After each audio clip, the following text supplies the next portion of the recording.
各位好馬群衝人戰，大家好。今次咧3月1號星期日沙田日馬賽事，總共咧跑11場賽事。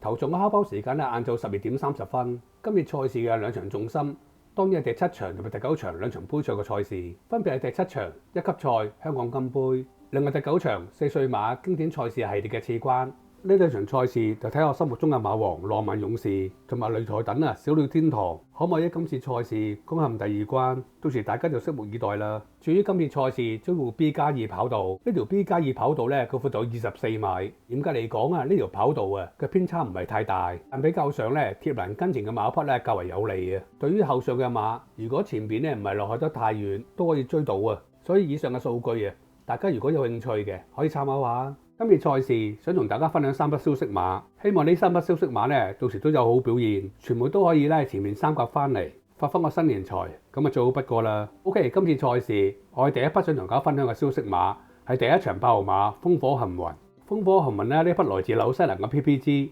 今年6歲隸屬姚本輝馬房。烽火行雲嚟咗香港，計埋今季已經跑到第3季賽事，至今佢一共攞到2冠2亞3季嘅成績。烽火行雲第一季嚟香港嘅時候已經好快有表現。嗰一季一共跑咗10場賽事，當中攞到2冠2季2個第4同埋2個第6嘅成績。10場賽事有8場賽事都可以替馬主攞到獎金。嗰一年屬於幾準成嘅參賽馬。烽火行雲踏入第2季賽事，可能馬匹評分開始偏高，令到成績受到影響。喺一季同上一季賽事一樣，出賽10場賽事，但兩季嘅成績就好大嘅距離。第二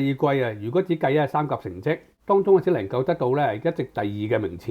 其實去到季尾烽火行雲因為馬匹球節受傷，所以跑完5月份嘅賽事之後就頭早唞暑，結束咗嚟香港第2季嘅賽事。烽火行雲去到呢季賽事頭幾場賽事可能受到割傷影響，馬房都冇大力催谷，所以佢嘅成績都係停滯不前。直至最近2場賽事，馬房可能見到馬匹開始健康正常加上馬匹評分已經有一定嘅減幅，所以幕後立即替烽火行雲報翻去最合適嘅中長途路程賽事。呢兩次嘅決定馬後都睇得幾準。呢兩場中長途嘅賽事包括一場2000米賽事同一場1800米賽事，都分別能夠跑到一席第2同埋一席第3嘅成績，反映到烽火行雲而家分數已經明顯有一定嘅優勢。跑完上場1800米賽事之後，冇安排烽火行雲再次上翻已經一段時間冇去過嘅從化操練但係喺從化期間發現馬匹右後腿不良於行但今次好彩應該唔係咁嚴重，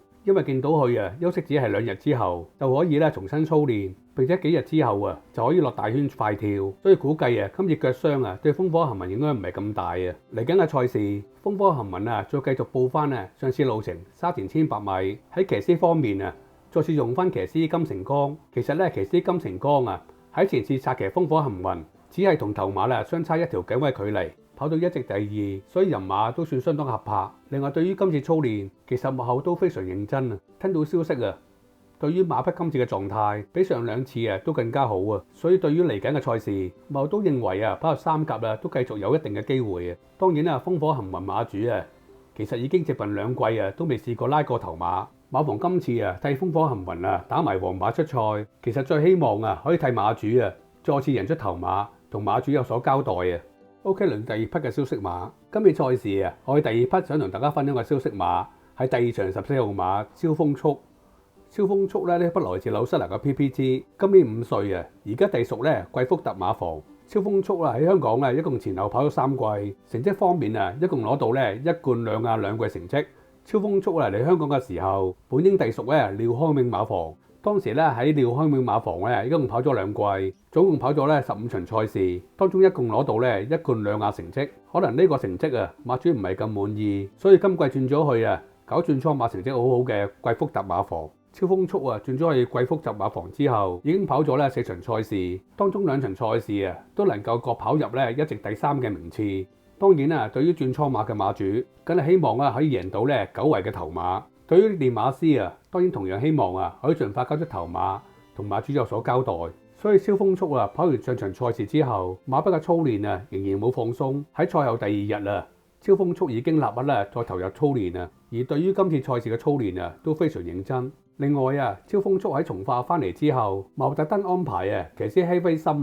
親自同馬匹喺大圈快跳啊，動態相當積極啊。今日賽事超風速打埋黃牌，代步沙田1400米。其實呢個路程係超風速喺香港唯一跑入3甲嘅路程。對呢個路程可以話路有專長啊。今日賽事莫特登再揾翻騎師希威森幫手策騎，就係希望可以利用呢個有放頭之鬼稱號嘅希威森，可以用佢專長嘅流放策騎，爭取馬匹更好嘅成績。當然今次超風速唔係咁好彩兜到第13檔，到時真係要睇下騎師希威森嘅流放功夫，希望到時可以交出比上兩仗更好嘅成績，甚至乎幫練馬師勝出呢匹轉倉馬，令到佢同馬主有所交代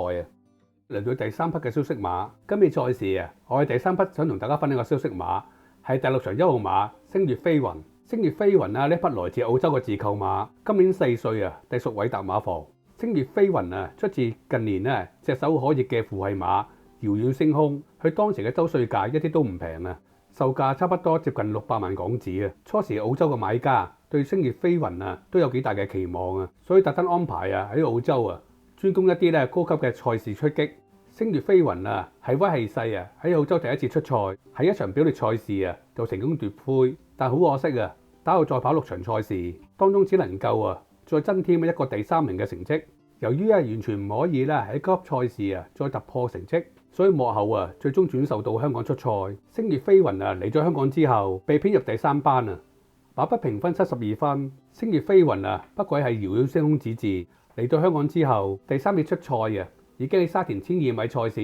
以短馬頭位距離壓到最近啱啱贏到香港經典1哩賽事嘅小鳥天堂。大家都見到小鳥天堂今季嘅成績，所以由呢場賽事見到星月飛雲嘅質素喺香港有一定嘅優勢但好可惜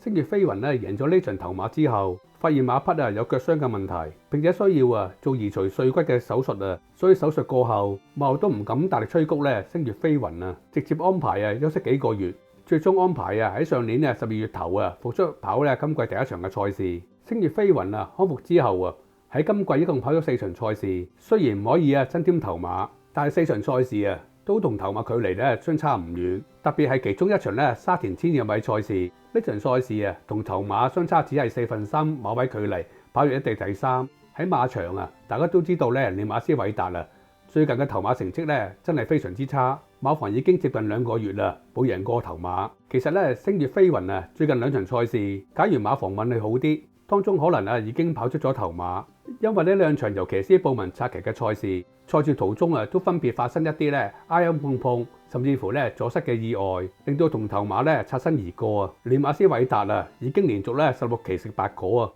其實佢老人家已經非常頭脹早2個月佢曾經都揾過風水師傅到自己馬房睇過，擺過啲陣希望可以轉下運氣。但係睇完風水之後至今喺頭馬嘅成績都冇任何嘅起色今日賽事偉達馬房出馬只係4匹，當中有3匹馬都係配騎師麥文堅。跟到消息，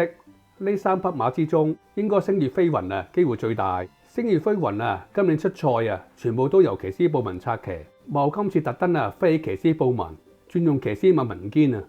就係希望可以嚟個突破麥文堅呢位愛爾蘭嘅冠軍騎師真係好嘢嚟咗香港只係2個幾月，已經受到好多練馬師嘅垂青暫時到現在為止，佢已經攞到9冠3馬6季嘅成績。呢個成績對於第一次嚟香港策騎已經非常不俗星月飛雲今次副榜仍然要135磅，但對於騎慣重磅嘅騎師麥文堅應該冇乜障礙，所以今次賽事睇下騎師麥文堅可唔可以幫練馬師偉達破悶局，贏到去馬房久違嘅頭馬。OK， 我重複今期3匹嘅消息馬：第1匹第1場8號馬風火行雲，第2匹第2場14號馬超風速，第3匹係第6場1號馬星月飛雲。OK， 多謝大家收睇，希望如果中意呢條片嘅朋友可以俾個 like 我啦。